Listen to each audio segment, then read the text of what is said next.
We shouldn't be here. You heard how Miss Ryder lost her parents, she lost her husband. Last summer, she lost her 12-year-old daughter.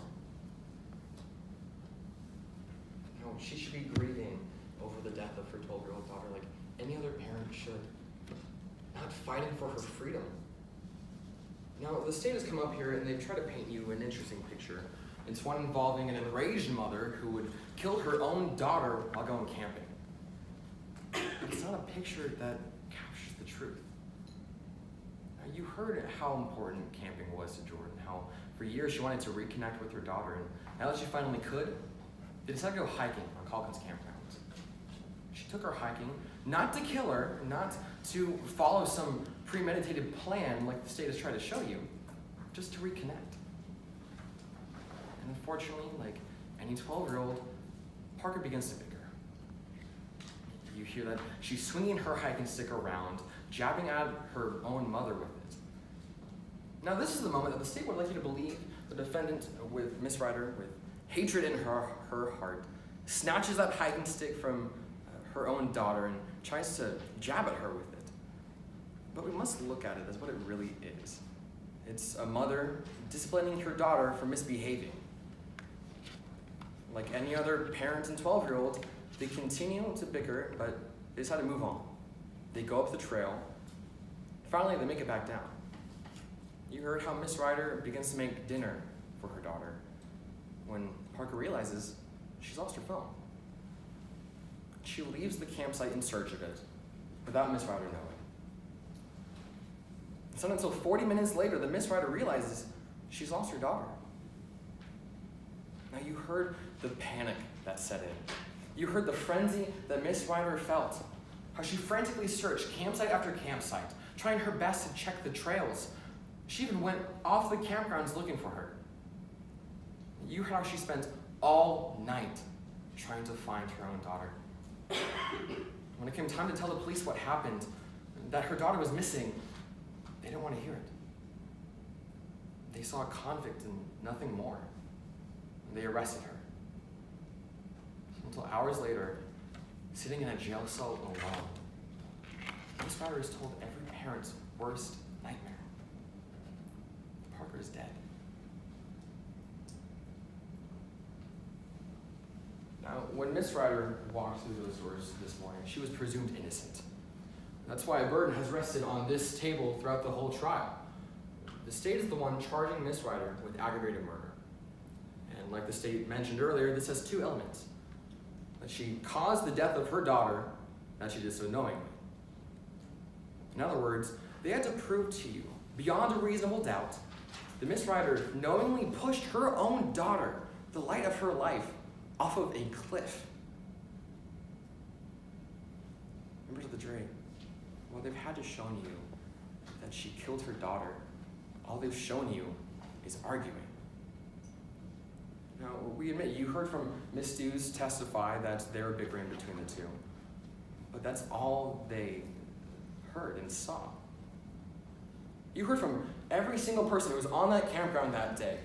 When asked whether or not they saw Miss Ryder lay a single hand on her daughter, they said no. Now, they had to prove to you, beyond a reasonable doubt, that Miss Ryder killed her daughter. This is the highest burden in our justice system. Beyond a reasonable doubt is something that makes you pause. So if there's something along the path that the state has tried to lead you on, it's made you stop and think for a moment. That they have failed to meet their burden.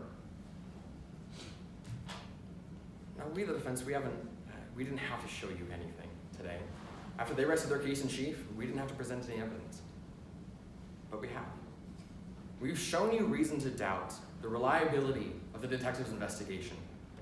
You heard on cross-examination how the only physical evidence that he collected, the only evidence that he wanted to collect, was from Miss Ryder.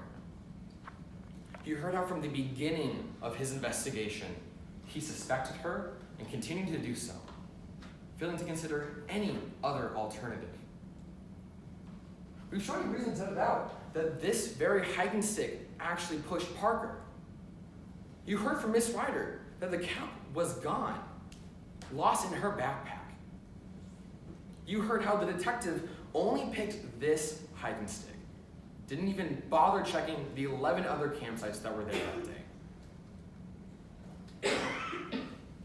While they've had shown you she murdered her daughter, all they've shown you is arguing.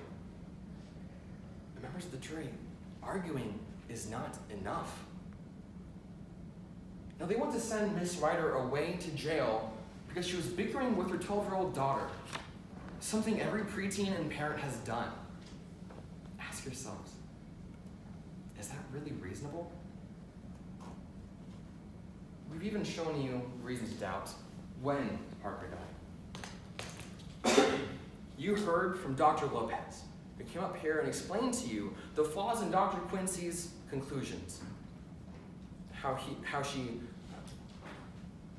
improperly analyzed who Parker was, the environment that she was found in, even when she died. And you heard testimony from Miss Lee corroborate when exactly she saw Miss Ryder and Parker walk safely back across the bridge. Members of the jury, Miss Ryder has lost everything. She's lost her family, her only daughter. Now she has to fight for the one thing that she has left, her freedom. Because the state thinks that arguing is enough. We're confident that at the end of this, Miss Ryder will walk out those doors the same way she came in, an innocent woman. Because she's on trial today about her parenting skills. She's on trial today for losing her daughter. She's on trial today because they believe that she knowingly pushed her own daughter off of a cliff that we haven't even seen today in court. Now, I can get up here and I can talk as much as I can, but I can't do anything to restore Miss Ryder's freedom. The judge, in all of his power, can't. That power to protect the one thing that Miss Ryder has left, her freedom, rests solely in her hands. Now, the state has failed to meet their burden today. They failed to follow it or conduct a reliable investigation. Detective Chesney failed to do his job. All I ask is that you do yours. Follow the path, not the one that the state would like you to believe, but the one that the evidence has created. The one that shows that we shouldn't be here. That she should be grieving, not fighting. Find her not guilty.